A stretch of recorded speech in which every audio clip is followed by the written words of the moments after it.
Hello अनि दर्शन नमस्ते सबैजनालाई welcome to my YouTube channel.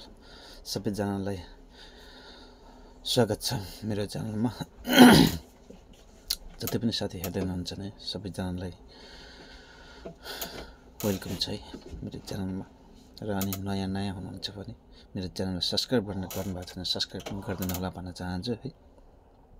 जति पनि साथी हेर्दै हुनुहुन्छ भने मेरो च्यानललाई सबैले सपोर्ट गरिदिनु होला र माया गरिदिनु होला पनि भन्न चाहन्छु।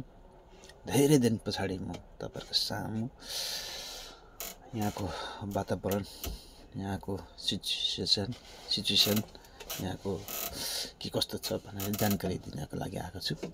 सबैले हेरेर साथ दिनु होला र माया गरिदिनु होला र प्रतिक्रिया पनि दिनु होला भन्न चाहन्छु। अब कुरो स्टार्ट गरौँ है। जति लम्बायो त्यति लामो हुने हो कुरा भनेको सर्टकटमा गर्नुपर्छ, एकदम छोटकरीमा।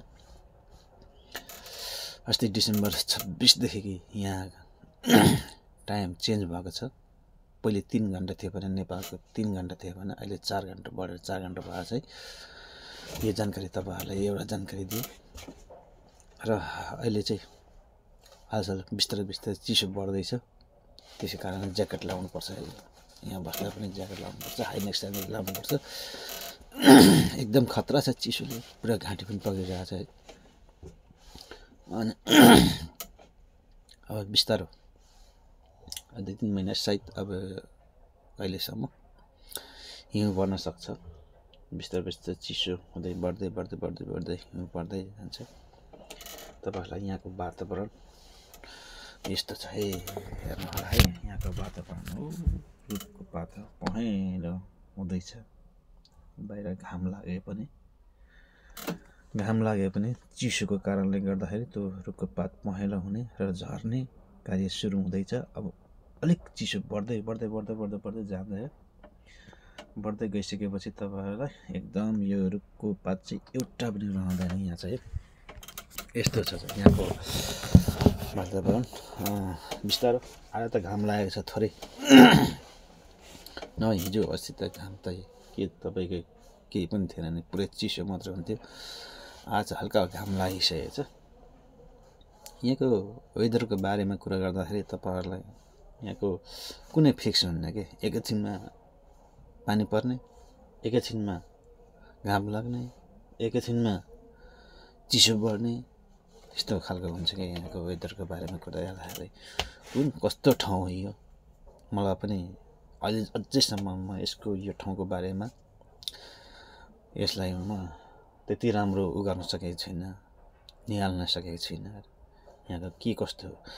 अब हाम्रो नेपालतिर भनेको चाहिँ अब यतिखेर हिउँदो लाग्यो भनेपछि हिउँदो लाग्यो, यहाँ चाहिँ बर्खा लाग्यो, उल्टो ठाउँ हो क्या। यहाँ चाहिँ अब पानी पर्ने, सिम पानी पर्ने, अनि घाम नलाग्ने, चिसो हुने, हिउँ पर्ने, अनि रुखको पातहरू सबै रुखहरू त मरे जस्तो हुने गर्ने गर्छ यहाँको वातावरण है। त्यस्तो छ यहाँको वातावरण, त्यस्तो छ। अनि अब यहाँ त हाम्रो त जताततै अब हिउँ नै हुन्छ। हिउँमा झराप टेक्दै केही कता हिँड्नु पर्ने हुन्छ। केही पसल जाँदा भयो हिउँ हिँड्नु पर्ने हुन्छ, रोडैभरि हिउँ हुन्छ। अनि त्यसपछि बिस्तारै हिउँ पग्लिँदै गइसकेपछि यहाँनिर बल्ल अनि हिउँ पग्लिएर गइसकेपछि बल्ल हिउँदो लाग्छ कि यहाँ चाहिँ हिउँदो। अहिले चाहिँ यहाँ चाहिँ बर्खा लाग्ने बेला हुन लाग्यो है। यस्तो छ यहाँको रोमानियाको हालखबर यस्तो हुन्छ। तपाईहरुले कोहीले जान्नु भएको छैन भने यो कुरा जान्नु पनि जरुरत छ। र कोही मेरो भिडियो कहाँसम्म जान्छ, तपाईहरुले रोमानियाको वातावरण कस्तो रहेछ, कस्तो हुँदो रहेछ भन्ने कुरा तपाईहरुले थाहा पाउन सक्नुहुन्छ। र त्यसको लागि थाहा पाउने अरू कुरो पनि थाहा पाउन चाहनुहुन्छ भने मेरो च्यानललाई सब्सक्राइब गरेर बेल आइकनलाई टुङ्ग बनाइदिनुहोस्।